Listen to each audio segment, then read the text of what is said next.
الخير. Our topic today will be dental management of irradiated patients. Oral cancer accounts for 2 to 4% of patients diagnosed with cancer.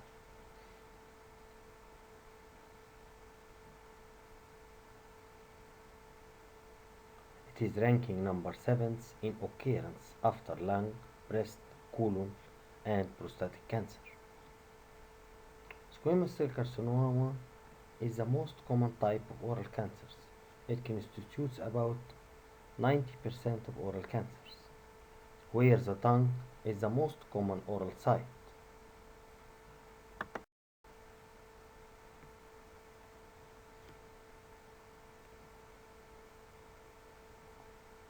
In radiation therapy, a tumor can be destroyed by radiation if the dose is sufficient and is within the tolerance level of the adjacent normal tissues. Post-radiation complications are significant and may result in total morbidity.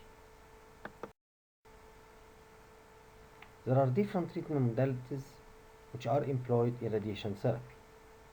First, electromagnetic radiation, for example X-rays and gamma rays.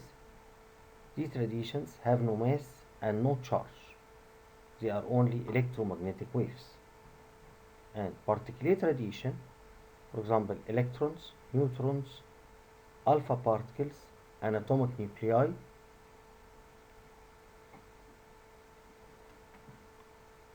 They have mass and they may be charged or not. For example, electrons have negative charge. However, the ones that are in general used for radiation oncology are X-rays, gamma rays, and electrons. Units of radiation.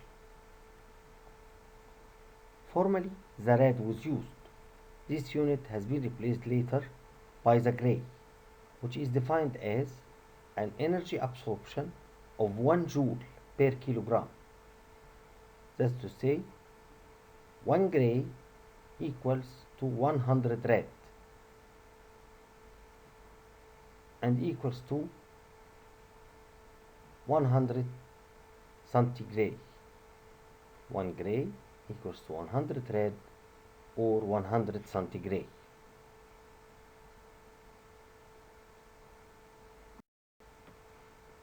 Types of radiation therapy. First, clinical radiation generators or external beam radiation. This type of radiation is divided into ortho voltage therapy or deep therapy, where the term ortho voltage therapy or deep therapy is used to describe treatment with X-rays. In ortho voltage, the energy range is about 250 kilovolt. This type of radiation has a low penetration power.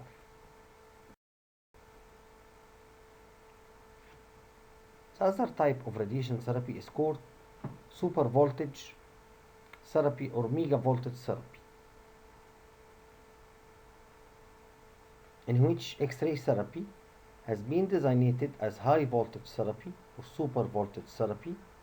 That's to say, the super voltage machines will produce mega voltage. The energy ranges in this type of radiation from 1 megavolt to 24 megavolt. This type of radiation has a high penetration power.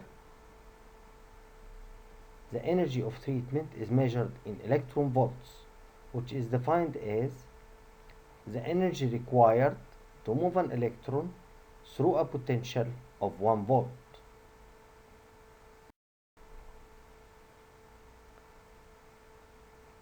The mega voltage machines are accelerators such as linear accelerator and microtone and teletherapy units such as cobalt 60.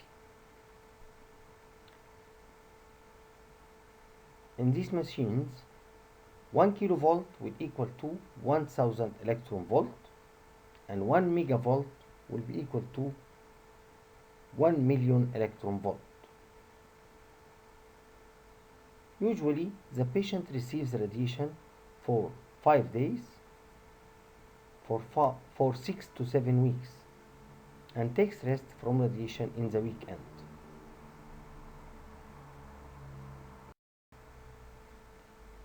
Thus, every day the patient receives about 200 centigrade.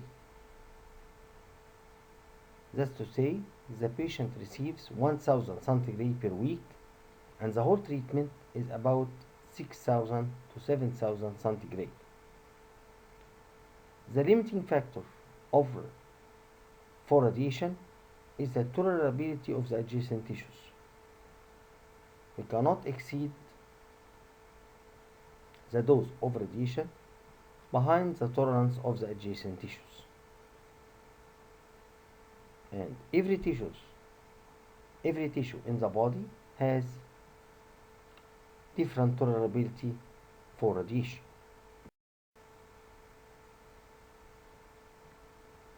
The other type of radiation therapy, we call it brachytherapy, in which the radioactive isotopes are fabricated in the form of needles, wires, or small seeds. This type of treatment is divided into interstitial therapy or implants, where the radioactive isotopes are inserted interstitially within the tumor site, that's to say, they are placed inside the tumor. Or intracavitary therapy. Intracavitary therapy, for example, in the lung, the radioactive isotopes are inserted inside the pleural cavity. The third type is surface molds, like in skin cancer.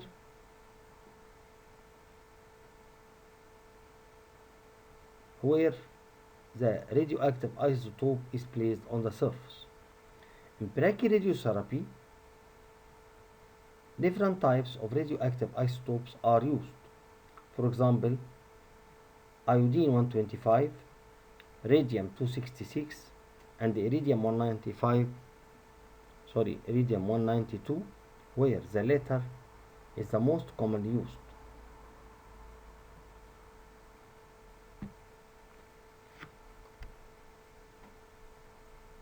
That's to say, the iridium 192 is the most commonly used radioactive isotope in brachytherapy treatment.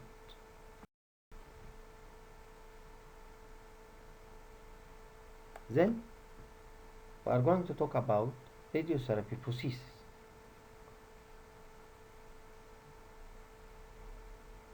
The importance of the use of radiotherapy prosthesis can be summarized in the following points. First, it reduces the side effects of the treatment. Also, it protects the tissues that are not meant to receive radiation. It is also safer for the radiotherapist to treat this patient. In addition, it increases the accuracy of the radiation source and assures that the area of treatment is the same every time the patient is irradiated.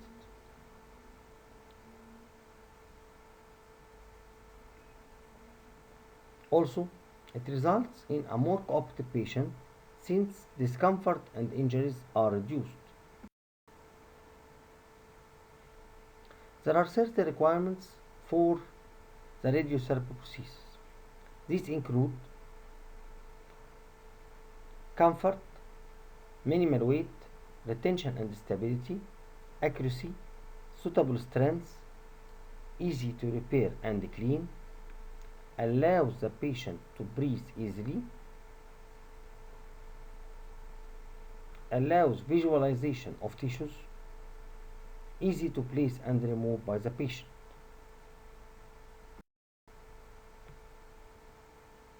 For planning of the radiotherapy prosthesis, agreement and understanding between the prosthodontist and the radiotherapist is very important. Types of radiotherapy prosthesis. We have 5 types of radiotherapy prosthesis. which are fluoride tray or fluoride stent. Second is the positioning stent, or we call it prosthesis to displace the tissues. Third, peroral cone positioning devices or beam locator or beam director. Fourth, positioning radioactive sources or carriers or applicators. And the last type is the shielding or tongue protectors. We start with the fluoride tray or the fluoride stent. We all know that radiation-induced xerostomia increases the incidence of radiation caries. Therefore, topical application of fluorides is begun immediately, which dramatically reduces the incidence of caries. The patient should apply fluoride with neutral pH in the form of 1% sodium fluoride gel in these silicone carriers for 5 to 10 minutes every day. 5 to 10 minutes every day. Also, these carriers will reduce the backscattered radiation from metallic dental restorations such as amalgam and metal crowns. These backscattered radiation in the mouth creates a more severe localized mucositis in the adjacent tissues as a result of reflection of the beam from the surface of metallic restoration. Therefore, these simple stents will be of value in minimizing localized mucositis in the adjacent tissues.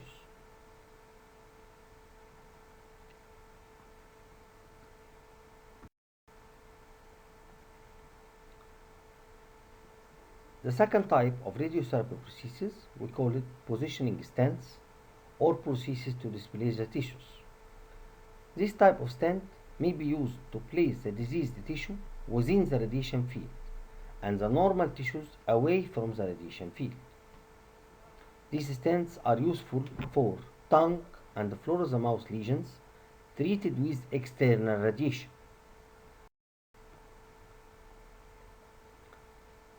That's to say, they serve to direct the tongue or the floor of the mouth towards the radiation field and concentrates the tissues in a single location. If the tongue is not pierced by the stent, the radiation field will extend from the inferior border of the mandible up to the hard palate. Thus, the lowering of the radiation field spares a significant amount of the parotid gland from radiation, therefore leading to higher salivary output after therapy, which is very important for many functions.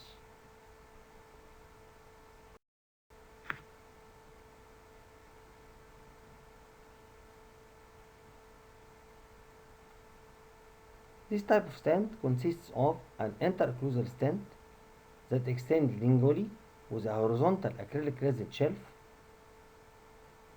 This shelf will help to depress the tongue within the lower border of the mandible. The stent is constructed at the maximum opening position. A hole is made anteriorly in which the tongue is placed to establish a reproducible position of the tongue during the successive treatment visits. That's to say, this horizontal resin shelf is meant to depress the tongue within the lower border of the mandible, as the tongue is the tissue which is meant to receive radiation, and we open the bite maximally to spare part of the parotid gland from the effect of radiation.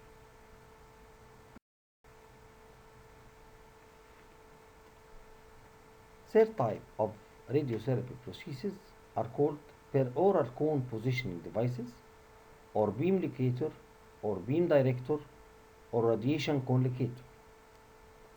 The radiation cone locator is a prosthesis used to direct and reduplicate the path of radiation to a superficial oral tumor during a split course of ortho voltage radiation. That's to say, a radiation course over several weeks, as we mentioned earlier.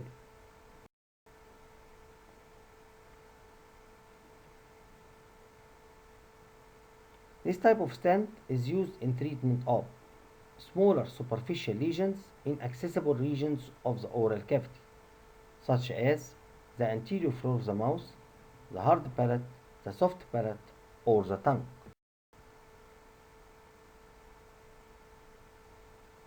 To construct this type of stents, maxillary and mandibular casts are obtained and mounted at an open vertical dimension of occlusion.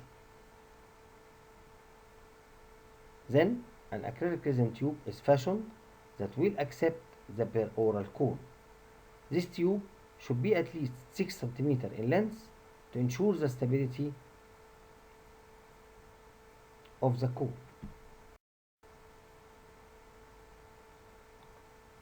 The tube is then positioned over the tumor site and attached to acrylic resin record bases in case of edentulous patients, or to occlusal lenses in case of dentate patients with self-curing acrylic resin.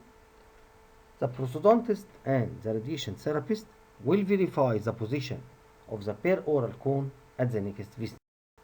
Therefore, these simple stents will be of value in minimizing localized mucositis in the adjacent tissues.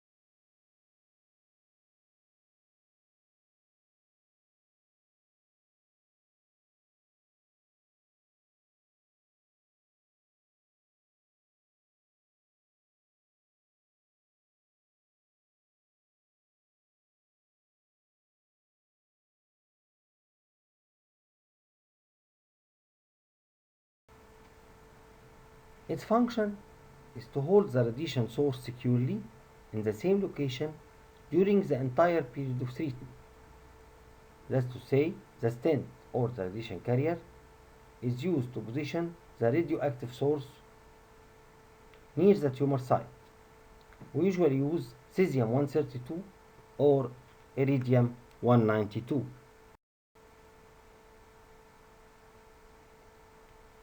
Radio-opaque shields and or tissue positioners or stabilizers can also be incorporated into the radiation carrier to spare the surrounding tissues from unnecessary radiation exposure.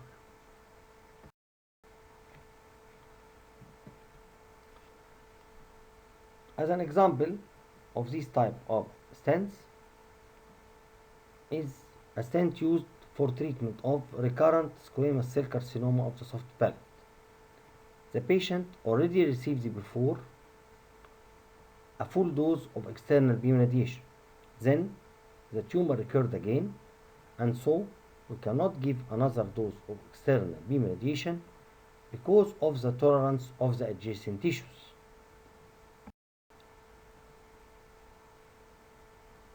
Why? Because if we give another dose of external beam radiation, it may cause necrosis of the whole palate, because it is beyond the tolerance of the adjacent tissues, as we said before. So we have to use a small area of radiation confined to this area only by means of radioactive isotopes, or we call it brachyradiotherapy. To construct this type of stents, we make an impression for the maxilla and we outline the area of recurrence and make a clear palatal stent. This marking is done by the radiotherapist, who is the one who decides where we put the radioactive isotopes and the amount of radiation given. Then, polyethylene tubes are embedded in the fitting surface of the stent.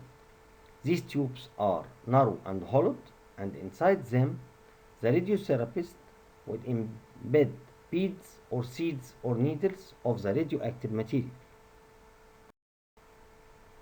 In the polished surface, we place a shielding material like ceroband alloy to prevent radiation to the adjacent tissues, including the tongue. Therefore, during waxing up, we make a hollow area, and after processing, we fill it with molten cerebral alloy, which has a low melting temperature of about 70 degrees.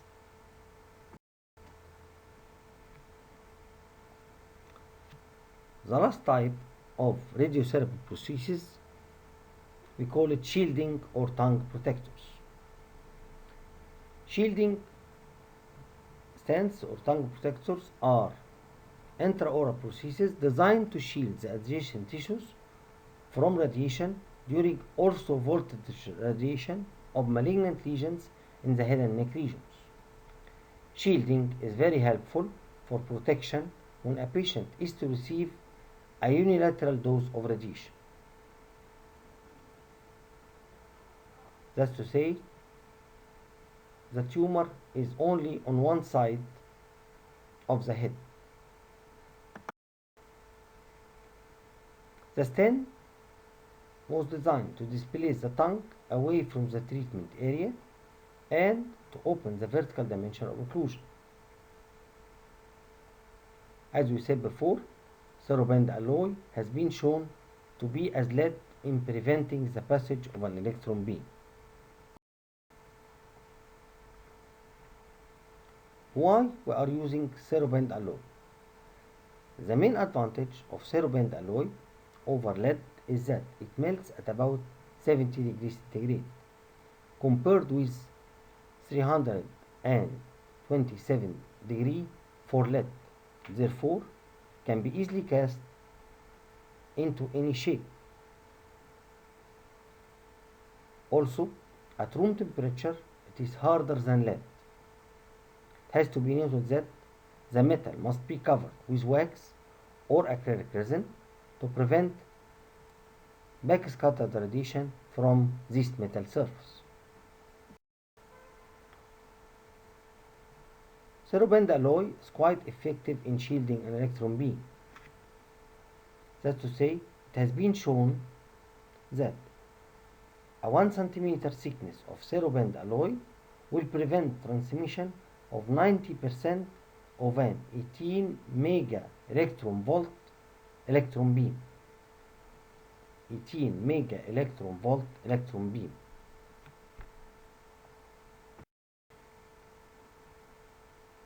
This type of stent, though limited in the number of applications where shielding can be employed, however, it can significantly reduce the complications associated with radiation therapy.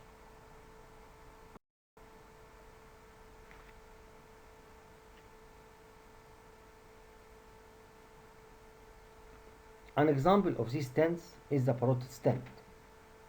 A patient with squamous cell carcinoma of the buccal mucosa of the cheek. For this patient, a parotid stent was constructed with a shielding material, which we call it cerebral alloy, which will shield the contralateral tissues during unilateral radiotherapy of the parotid gland or the buccal mucosa.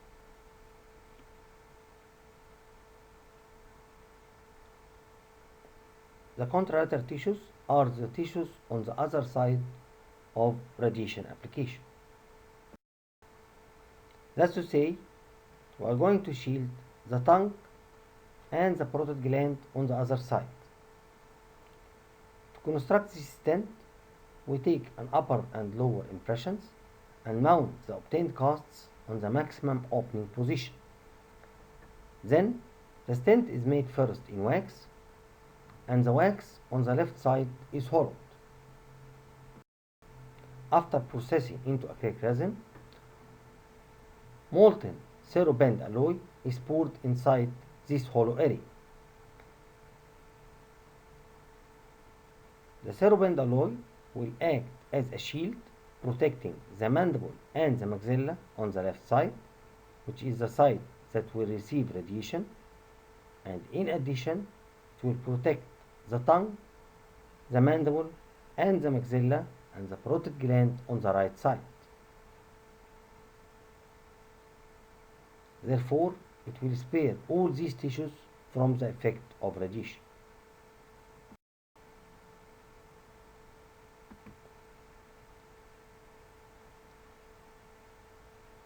Thank you so much, and I hope this lecture is clear for you. Many thanks.